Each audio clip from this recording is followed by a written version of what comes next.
Hi friends, this is Vincent. நம்ம சேனலுக்கு உங்களை அன்புடன் வரவேற்கிறேன். நம்ம சேனல் வந்து பார்த்தீங்கன்னா உங்களோட கெரியரை செட் பண்ணுறதுக்காக 12th நிறைய இம்பார்ட்டன்ட் கொஸ்டின்ஸ் வந்து நம்ம சேனல் அப்லோட் பண்ணிட்டு இருக்கோம். கண்டிப்பாக நம்ம சேனலை ஃபாலோ பண்ணுங்கள். மறக்காமல் உங்கள் ஃப்ரெண்ட்ஸுக்கு மேக்ஸிமம் நம்ம சேனலை பற்றி சொல்லுங்கள். அது மட்டும் இல்லாமல் நம்ம சேனலோட வாட்ஸ்அப் குரூப்பில் கண்டிப்பாக ஜாயின் பண்ணுங்கள். வாட்ஸ்அப் குரூப்போட லிங்க் டிஸ்கிரிப்ஷன் பாக்ஸில் இருக்குது. ஓகே ஃப்ரெண்ட்ஸ், அதாவது 12th பயாலஜிக்காக நாம் தமிழ் மீடியத்துக்காக இன்றைக்கி நம்ம இம்பார்ட்டன்ட் கொஸ்டின்ஸ் வந்து பார்க்க போகிறோம். நிறையா பேர் நம்மள்ட்ட கேட்டுருந்தீங்க, சார் தமிழ் மீடியத்துக்கு நீங்கள் அப்லோட் பண்ணுங்கள் சார் அப்படின்னு சொல்லி நிறையா பேர் கேட்டுருந்தீங்க. அதுக்காக தான் இந்த வீடியோ வந்து நம்ம அப்லோட் பண்ணியிருக்கோம். சரியா, போத் அதாவது பயோ ஜுவாலஜி இருக்குது, பயோ பாட்னி இருக்குது.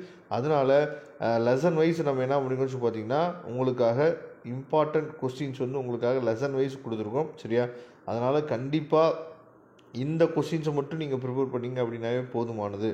ஏன்னா ஒவ்வொரு சாப்டர் வைஸ், அதாவது ஒவ்வொரு சாப்டர்லேயும் வந்து ரொம்ப ரொம்ப முக்கியமான கொஸ்டின்ஸ் வந்து நமக்கு இருக்குது. இப்போ இந்த கொஸ்டின்ஸ் எல்லாமே வந்து பார்த்திங்கன்னா இது வரைக்கும் நமக்கு நடந்து முடிஞ்ச எக்ஸாமினேஷன்ஸ் இருக்குது பாருங்கள். அதாவது ஆஃப் அலியாக இருக்கட்டும், இல்லை குவார்டர்லியாக இருக்கட்டும், அதே மாதிரி ஃபஸ்ட் மீட்டம், செகண்ட் மீட்டம், அதே மாதிரி ஃபஸ்ட் ரிவிஷன், இந்த மாதிரி இருக்கக்கூடிய கொஸ்டின்ஸ் எல்லாத்தையுமே மெர்ஜ் பண்ணி உங்களுக்காக ஒரே பிடிஎஃப் ஃபைலில் என்னாச்சு பார்த்தீங்கன்னா உங்களுக்காக கொடுத்துருக்கோம்.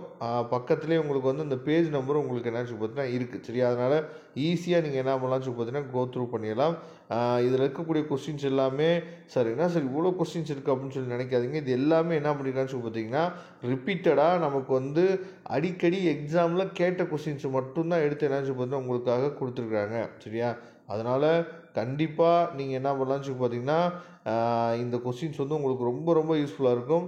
அதே மாதிரி ரொம்ப முக்கியமாக நான் ஏற்கனவே சொல்லியிருக்க மாதிரி பயாலஜியை பொறுத்த வரைக்கும், அதாவது வேறுபாடு கொஸ்டின் கேட்டாங்க, இல்லை பயன்கள் கேட்டாங்க, இல்லைன்னா வந்து பார்த்திங்க அப்படின்னா உங்களுக்கு வந்து வகைகள் கொஸ்டின் கேட்டாங்க அப்படின்னா தயவு செய்து அந்த மாதிரி கொஸ்டின்ஸை நீங்கள் செலக்ட் பண்ணி எழுதுங்க. அதில் வந்து நமக்கு மார்க் வந்து குறைக்கிறதுக்கு வாய்ப்புகள் வந்து ரொம்ப ரொம்ப குறைவு. சரியா, அதனால் தயவுசெய்து அதெல்லாம் நீங்கள் ஃபாலோ பண்ணுங்கள்.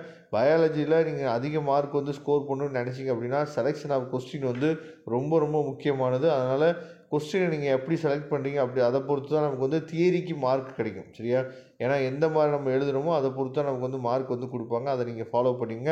வரக்கூடிய நாட்களில் இன்னும் நிறையா வீடியோஸ் உங்களுக்காக காத்துட்டே இருக்குது. சரியா, ஓகே ஃப்ரெண்ட்ஸ், இதோட பிடிஎஃப் லிங்க் டிஸ்கிரிப்ஷன் பாக்ஸில் இருக்குது, யூஸ் பண்ணிங்க. தேங்க்யூ. நம்ம நெக்ஸ்ட் வீடியோவில் பார்க்கலாம். அதுவரை இந்த விடைபெறுவது உங்கள் நண்பன் வின்சென்ட். தேங்க்யூ.